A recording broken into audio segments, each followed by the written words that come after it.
आप लोगों को अपना हाथ ऊपर करना है, अपना नाम बताना है और अधिकतम 3 वाक्यों में अपना सवाल पूरा करना है। कई लोग सवाल की जगह भाषण देने लगते हैं, उससे आज बचना है।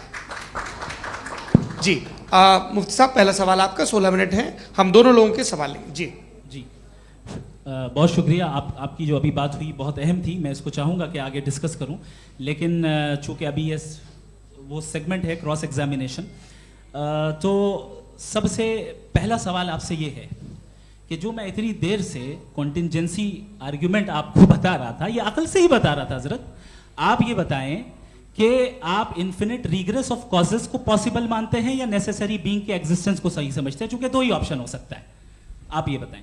देखिए, आपको मैं ईमानदारी से बात करूं, एक तो मैं कॉन्टिजेंसी वर्ड ठीक से समझता नहीं, और इस वक्त भी जो आपने अंग्रेजी के अल्फाज इस्तेमाल किए वो ज़रा थोड़े से मुझे डिफ़िकल्ट और कॉम्प्लिकेटेड लगे, तो आप ज़रा सिंपल ज़बान में सवाल कर सकते हैं? बिल्कुल कर सकता हूँ। जी, यूनिवर्स की हर चीज कॉन्टिंजेंट होने का मतलब यह है कि वो अपने एग्जिस्टेंस में किसी के ऊपर डिपेंडेंट है। जो भी चीज डिपेंडेंट होगी वो चीज इंडिपेंडेंट नहीं हो सकती, तो उसका कोई ना कोई कॉज होगा। तो अब आप क्या समझते हैं कि ये इन्फिनिट रिग्रेस है, यानी कॉज पर कॉज, कॉज पर कॉज, कॉज पर कॉज, और कभी कोई यानी ये एंडलेसली चलता रहा? क्योंकि अगर ऐसा होगा तो हम तो एग्जिस्टेंस में आते ही नहीं। लॉजिकली ये मुत्तफक अलैह चीज है, मुत्तफक अलैह, अग्रीड अपॉन। इस पे हमने एग्री किया था कि मुश्किल शब्द आएगा तो अर्थ बताना पड़ेगा। तो इन्फिनिट रिग्रेस तो पॉसिबल नहीं है, तो कहीं ना कहीं आपको रुकना पड़ेगा ऐसे नेसेसरी बीइंग पर। नहीं, कोई ज़रूरत नहीं रुकने की। किसने कहा आप रुकना पड़ेगा? आप रुकते हैं खुदा पे, आप नहीं रुकते। आप कहते हैं वो हमेशा से, जब उस वक्त से है जब वक्त नहीं था। आप कहाँ रुकते हैं कि अब हुआ था वो? आप नहीं कहते। हम क्यों नहीं मान सकते कि यूनिवर्स जो है और बल्कि मल्टीवर्सेस जो है वो हमेशा से हैं, वो बनती है, बिगड़ती है। एक हमारे यहाँ एक चीज़ है ब्लैक होल, वो समेट लेता है वापस, फिर ब्लास्ट होता है, फिर फैल जाता है। और इसमें हमारी तो खैर कोई औकात ही नहीं है इंसान की। एक छोटे से ज़र्रे पे हम 50-60 साल की उम्र रखते हैं, जो करोड़ों अरबों साल की कायनात है उसमें, और पैदा भी नहायत ही बेहुदा वजह से हुए थे। तो इसमें ये सोचना कि इसकी वजूहात और ये क्यों है, ये डिपेंडेंट है, ये हम देख रहे हैं, क्या मालूम। आप सोचिए कि ये जो फैल रही है कायनात, ये कहाँ फैल रही है, ये कहाँ जा रही है, और ये फैल क्यों रही है? अरे बना ली थी तुमने, रुको भैया, हाँ काफ़ी है। ये फैल क्यों रही है? ये और कौन सी कायनात जिसे मैं दूरबीन से देखता हूँ तो 2 बिलियन लाइट ईयर पे है, उससे मेरा कोई वास्ता ही नहीं है। 2 बिलियन ईयर यानी अगर मैं 80,000 माइल्स पर सेकेंड से चलूं तो 20 करोड़ साल में वहां पहुंच जाऊंगा। इसकी ज़रूरत क्या थी? ये दुनिया, ये कायनात तो इंसान अशरफुल मखलूक़ात के लिए बनाई गई ना। तो ये सब ये टर्म समझ में नहीं आया, इसमें कोई ख़ास समझने वाली बात थी भी नहीं। ये जो अल्टीमेट कहा यह जाता है कि ये जो पूरी यूनिवर्स है, ये जो दुनिया है, ये इंसान के लिए बनाई गई। अच्छा, ये सब इंसान के लिए। क्यों साहब, सही है ना? बिल्कुल, लेकिन इसका ये मतलब नहीं कि किसी चीज के पीछे रीजन आपको नहीं पता तो रीजन नहीं है, इसे कहते हैं नहीं, मुझे नहीं पता, लेकिन मेरी जिम्मेदारी नहीं है। वो बिल्कुल सही कहा था उसने, बर्टन रसल ने। आपने उसे मजाक में टाल दिया कि भाई आप एक दावा कर रहे हैं, मैं क्यों कहूं कि ये गलत है दावा? आप प्रूफ कीजिए, मेरे पे जिम्मेदारी ही नहीं है, मैंने थोड़ी कहा है। आप प्रूफ कीजिए कि ये सही है। आप आर्ग्यूमेंट ऑफ कंटिंजेंसी का जवाब ही नहीं दे रहे हैं। पूछना चाहेंगे? आप सवाल पूछना चाहेंगे मुफ्ती साहब से? क्योंकि ये क्रॉस एग्जामिनेशन का दौर है। आप जैसे पहले बोल रहे थे फेथ को लेके कुछ, मैं ये पूछना चाहूँगा कि खुदा ने जो भी रेवल्यूशन किए हैं, एक मज़हब के नहीं बहुत से मज़हबों में किए हैं, अलग अलग रेवल्यूशन है। कहीं कुछ एक बातें हैं, कॉन्ट्रडिक्शन भी है आपस में, कहीं कुछ आप कर सकते हैं, कहीं कुछ नहीं कर सकते। ऐसा नहीं है कि सबकी कोड ऑफ मॉरल एक है। तो ये किस्सा क्या है? अब आप ये देखिए कि मुझे कभी कभी लगता है कि ये जो फुटबॉल फाइनल होता है, लाखों लोग होते हैं, फिर वो टीवी कवर करती, करोड़ों लोग, अगर उसमें खुदा की एक बूमिंग आवाज़ आ जाती, मैं गॉड हूँ, तो सारे लोग अभी सुन लेते और टीवी पे भी सुन लेते, किस्सा खत्म होता। ये इतनी राजदारी क्या है कि तुम सामने कुछ तो सबूत दे दो हमें सॉलिड। ये कह साहब ये यूनिवर्स कैसे बनी, इससे मसला क्या हल होगा? मैं पूछूंगा आपसे खुदा कैसे बना, क्यों नहीं पूछूंगा, कैसे बना? बल्कि वो तो कायनात से कहीं ज़्यादा इंटेलिजेंट है, कायनात से कहीं ज़्यादा कॉम्प्लेक्स। जी वो हमेशा से है, आप कहेंगे मैं मान लूँगा। अच्छा दोयम वो कादिर मुतलक, यानी कादिर मुतलक का मतलब ओमनीपोटेंट, वो जो चाहे कर सकता है, आपको नौकरी दिलवा सकता है, आपकी अच्छी जगह शादी करवा सकता है, आपके पड़ोसी का मुकदमा हरवा सकता है, आपको जिता सकता है, सब काम करता है। थोड़ा सा माइक क्लोज जी। वो इस दुनिया को चला कैसे रहा है, ये दुनिया कैसे चल रही है, आपको इस पर हैरत नहीं होती? या क़यामत के बाद कभी एक जस्टिस होगा, जब ये बच्चा मर चुका होगा जिसकी धज्जियाँ उड़ गई बम से, इसको इंसाफ मिलेगा तब। अच्छा अब जवाब दूं? हाँ जी जी। मैं वही इसीलिए आप ही की तरफ आ रहा सबसे पहले आपने रेवलेशन और स्क्रिप्चर्स की बात की, इस पे मैं बात कर सकता हूं लेकिन आज नहीं करूंगा चूंकि वक्त कम है, कभी और इस पे डिस्कस करेंगे। मैं तैयार हूं उस पे भी बात करने के लिए। ये क्योंकि अभी हमारा से topic- राउंड 2 की भूमिका तय हो रही है। डज गॉड एग्जिस्ट राउंड 2 जी। चूंकि आज गॉड के एग्जिस्टेंस पे बात है तो मैं उसी के रिलेटेड जो है आपके सवालात को एंटरटेन भी करूंगा और मैं भी पूछूंगा। आपने कहा कि आपने साबित ही नहीं किया, जबकि आर्ग्यूमेंट ऑफ कॉन्टिजेंसी बुनियादी आर्ग्यूमेंट है। आप मुझे कॉन्टिजेंसी का मतलब बताइए, आपका मतलब क्या कॉन्टिजेंसी?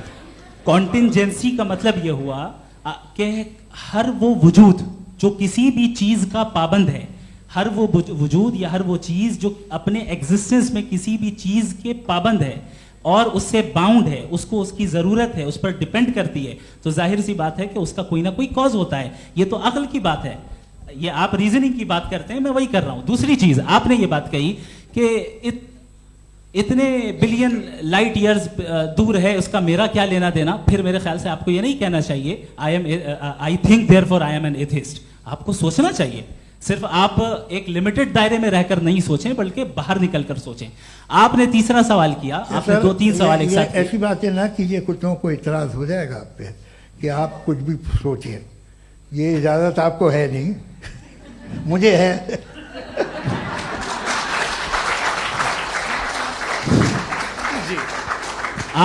आपने प्रॉब्लम ऑफ इविल के ताल्लुक से सवाल किया और बार बार आप एक लफ्ज रिपीट कर रहे हैं कि ओमनीपोटेंट गॉड है, ऑल पावरफुल गॉड है। यही तो दरअसल समझना है कि गॉड का कॉन्सेप्ट क्या है। प्रॉब्लम ऑफ इविल जो है, प्रॉब्लम ऑफ इविल दर हकीकत 2 असम्पशंस पर कायम है। अगर आप इन 2 असम्पशंस को समझ जाएं तो ये प्रॉब्लम नहीं रहेगी, आर्ग्यूमेंट आपको समझ में आ जाएगी कि ये कोलैप्स कर जाता है। पॉइंट नंबर 1, यानी जो आपका सबसे पहला फॉल्स असम्पशन है कि गॉड मर्सीफुल है, ओमनीपोटेंट है, दुनिया में जुल्म हो रहा है। लेकिन आपको यह समझना चाहिए कि हमारे वर्ल्ड व्यू के मुताबिक गॉड सिर्फ ओमनीपोटेंट और सिर्फ मर्सीफुल नहीं है, बल्कि वो ऑल वाइज भी है और वो ऑल नोइंग भी है। उसके हर काम के पीछे हिकमत और विजडम है। ये कोई जरूरी नहीं है कि वो हिकमत और विजडम आपको समझ में आए या मुझे समझ में आए।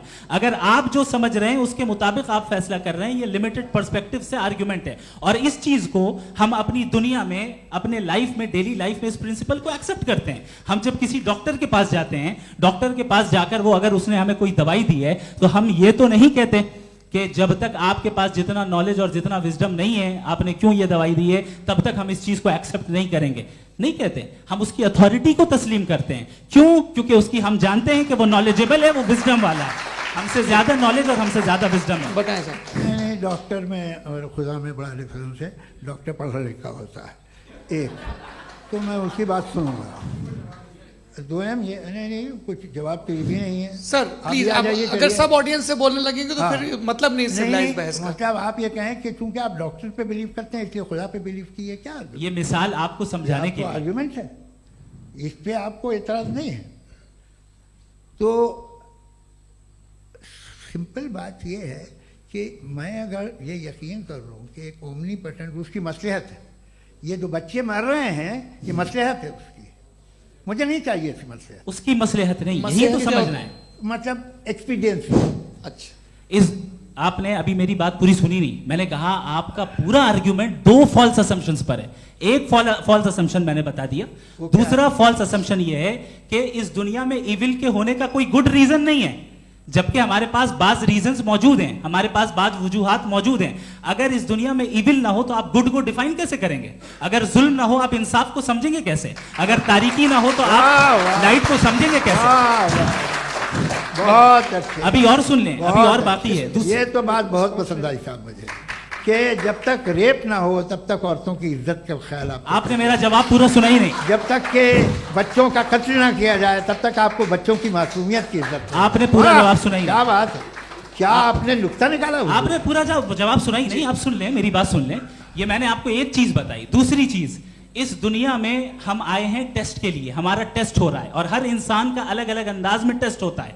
और इस दुनिया में अगर इविल मौजूद है तो वो इविल जरिया है हमारे अंदर ह्यूमन नोबल क्वालिटीज को डेवलप करने का और अलग अलग फील्ड में प्रोग्रेस करने का। और अगर हमारे अंदर और इस दुनिया में इविल नहीं होता तो बताइए टेस्ट का मतलब क्या होता? अगर मैं अपने स्टूडेंट को एमसीक्यूज दूं और उसमें सिर्फ राइट आंसर लिख कर दे दूं और कहूं तुम्हारा टेस्ट हो गया, ये मीनिंगलेस है।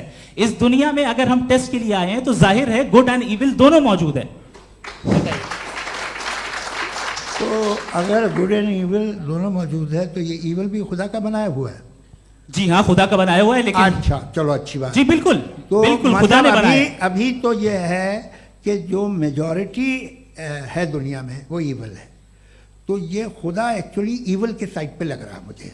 बिल्कुल भी नहीं, मैं बताता हूं। मेजॉरिटी में तो वो है। क्या बात कर रहे हैं भाई आप? कोई भी जो मुंसिफ होगा, चाहे आपका अपना घर हो जिसके आप सबसे बड़े हैं, चाहे आपकी ऑर्गेनाइजेशन हो जो आप चलाते हैं, वहां पर आप इविल रखेंगे साबित करने को कि बाकी लोग शरीफ हैं। मेरी बात सुन क्या ये आर्ग्यूमेंट ही गलत है? अगर कि जब तक के कोई इविल नहीं होगा तब तक के शरीफ आदमी शरीफ नहीं लगेगा। अगर एग्जामिनर गलत ऑप्शन दे रहा है तो एग्जामिनर इविल नहीं हो गया। जो गलत ऑप्शन को सेलेक्ट कर रहा है वो फेल होगा। क्रिएटर ने इविल को बनाया है लेकिन वो इविल नहीं है। अच्छा सुनिए मेरी बात, हाँ। Let me complete sir. जी जी। क्रिएटर ने इविल को बनाया है टेस्ट के लिए, वो इविल नहीं है। इविल वो होगा जो उसे इख्तियार करेगा। छुरी को बनाने वाला गलत नहीं होता है, छुरी का गलत इस्तेमाल करने वाला गलत होता है। रेप को कैसे गलत इस्तेमाल करते हैं? रेप इंसान के फ्री विल का नतीजा है। ये रेप कैसे गलत इस्तेमाल होता है? ये मुझे अब सुन लें, अब सुन लें। गलत इस्तेमाल होता है। हाँ मैं बता रहा हूँ ना, कैसे गलत मैं बता रहा हूँ कि जो इविल इस दुनिया में मौजूद है उसके कई सारे तरीके हैं। एक तरीका इंसान का अपना फ्री विल है। अब अगर कोई रेपिस्ट रेप कर रहा है तो इसका गॉड का कसूर नहीं है, वो अपने फ्री विल का गलत इस्तेमाल कर रहा है, उसको सजा मिलनी चाहिए। अच्छा। और उसी के लिए जहन्नम बनाई गई है। ये फ्री विल का भी बड़ा चक्कर। आप जब कोई बुरा काम करते हैं या कोई बुराई होती है तो ये कहा जाता है कि ये फ्री विल है। 7 billion free wills are moving on this planet. 7 billion free will. और एक आदमी अपनी फ्री विल से मुझे कत्ल कर दे तो मैं खुदा की मर्जी से मरा हूं कि इसकी फ्री विल की वजह से? मेरी मौत खुदा के हाथ है या ये फ्री विल वाले के हाथ है?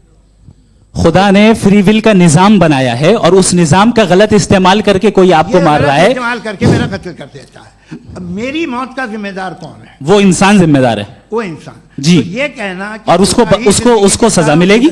तो अब आप आगे चलिए कि ये तय करना कि अल्लाह ही या खुदा, सॉरी अल्लाह ने, खुदा ही जिंदगी देता है, खुदा ही मौत देता है, ये गलत है। बिल्कुल गलत नहीं है। हाँ, नहीं, निजाम उसी ने बनाया फ्री विल का। निजाम मौत और हयात का उसी ने बनाया। You are contradicting yourself. अभी आपने कहा कि एक आदमी ने फ्री विल से आपको मार दिया, इसमें उसे फ्री विल दी गई थी, उसने गलत इस्तेमाल किया। 7 billion free wills are moving on this planet और आप चाह रहे हैं कि मैं सिर्फ खुदा का ध्यान करूं। ये 7 बिलियन फ्री विल्स को मुझे लुक आफ्टर करना पड़ेगा कि नहीं? ये तो तबाहियां कर रही हैं और तबाहियां ज़्यादा हो रही हैं। बिल्कुल। तो अगर आप बताएं अगर खुदा नहीं है फॉर एग्जाम्पल, हाँ। तो आप इविल को कैसे डिसाइड करेंगे? यानी how can you define evil objectively without God? देखिए दुनिया में 2 तरह के जानवर हैं। एक जो अकेले रहते हैं जंगल में और एक जो ग्रुप्स में रहते हैं। ग्रुप में जो भी रहेगा, चाहे वो आपका फाउंडेशन हो, चाहे कोई क्लब हो, चाहे कोई पॉलिटिकल पार्टी हो, चाहे कोई यूनिट हो, उसमें आपको इंटरैक्ट करने के रूल बनाने पड़ेंगे। यानी लोग तय करेंगे। लोग तय करेंगे। अगर लोगों ने यह तय किया कि किसी का रेप करना सही है, आप जस्टिफाई करेंगे? नहीं, आपका फाउंडेशन तो ये हो गया ना कि लोग ही विल डिसाइड करेंगे। नहीं, अरे दुनिया में ऐसे ग्रुप्स हैं जो रेप को जायज़ मानते हैं सर्टेन हालात में। मैं डिटेल में नहीं जानूंगा, आप भी जानते हैं। ये जो आईसिस वाले थे जिन्होंने क्या किया था, तो उन्होंने क्या किया उसका खुदा से कोई ताल्लुक नहीं है सर। मैंने सिंपल सवाल किया कि ईविल को आप डिफाइन करते कैसे हैं? आइए वापस आइए जी। आप साथ में तभी रह सकते हैं जब कुछ आप ऐसे उसूल डेवलप करें जिसमें हर एक का बेसिक तहफ़्फ़ुज़, हर एक का बेसिक राइट हो और हर एक को कोई आराम मिले। यही तरीक़ा है किसी भी ऑर्गेनाइजेशन जिसमें एक से ज़्यादा लोग हैं और वो ऐसे चलती है ज़िंदगी। उसमें अगर आप गड़बड़ करेंगे तो तबाही होगी, नुकसान होगा, बर्बादियाँ आएंगी। और अगर उसमें आप घर ले लीजिए ना, एक हस्बैंड है, एक वाइफ है, बच्चे हैं, वालदा भी हैं, 2 बहनें भी हैं, एक भाई भी है। अब इसमें कोई निज़ाम आपको चाहिए साथ में रहने का, और एक दूसरे पे भरोसा रहे, एक दूसरे के बहीख्वाह हों, एक दूसरे की मदद करें, ऐसी जिंदगी। सर आपकी बात आ गई, आप ये कह रहे हैं कि लोग डिसाइड करेंगे क्या सही है क्या गलत है, यही है? मेजॉरिटी डिसाइड करेगी क्या सही है क्या गलत है? अरे भाई बिल्कुल। मेजॉरिटी अगर ये कहे कि नाजी जर्मनी के साथ जिस तरह मेजॉरिटी थी कि जेनोसाइड करना सही है, आप जस्टिफाई करेंगे?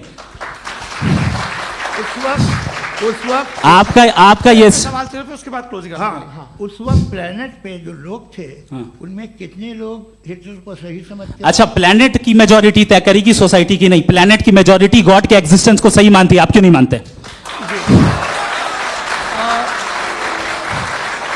ये हेलो ये क्रॉस क्वेश्चन का राउंड यहाँ पर समाप्त होता है। और ये बड़ा अच्छा है कि इस तरह से फ्रेगमेंट कर दिया गया है ताकि जो मरकरी ऊपर जा रहा है नीचे जवाब दे दूं। जी। प्लेनेट की ज़्यादातर मेजॉरिटी कुछ दूसरे मजहबों के खुदा को मानती है।